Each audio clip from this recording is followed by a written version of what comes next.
Araka ny nanaratsika azy teo dia ny olana ara-tsosial miseho any amin'ny tanàna Amboasary Atsimo any ao anatin'ny tsindry azo lena mahazo ireo mpiasa nivona orinasa lehibe iray no nentina tamintsika teo anatin'ny fanadihadiana iny fa araka ny fanambara tamintsika teo dia manana ny fomba fijeriny ihany koa ny solom-bavam-bahoaka avy any amin'izay faritra Amboasary Atsimo izay manoloana ny raharaham-pirenena toy izao manaraka izao ny fanehoan-keviny.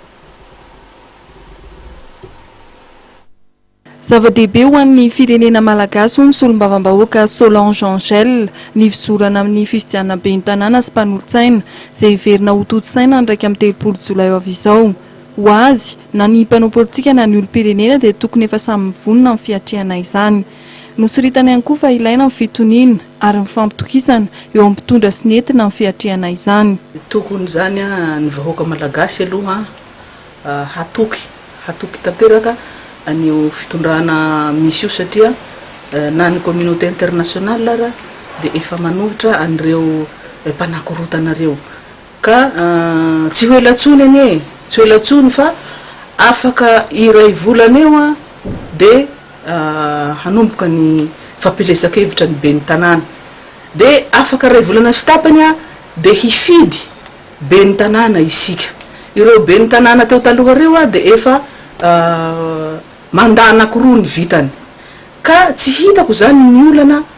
ny antony mbola ikasakasany sasany ny tsy hampisy an'io fifidianana ben'ny tanàna io fa dia ny victime moa zany amin'ny zavatra rehetra zay miseho eto Madagasikara dia ny vahoaka madinika foana ka eto zany dia misitona ny sainy rehetra zany mba hahandry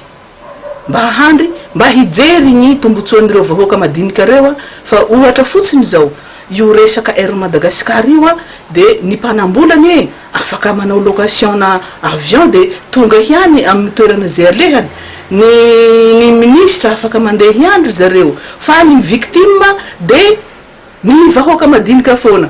Nilaza ihany koa ny solombavam-bahoaka ny Amboasary Atsimo Solange Angèle fa tsy vahaolana amin'ny firosoana ny fifidianana filoham-pirenena mialohan'ny fotoana. Nambarany fa tokony hahandry ny taona 2024 ny mpanao politika ho tombotsoa amin'ny firenena ary sy ny famarinana toerana ara-politika izay antoka ho an'ny fampandrosoana.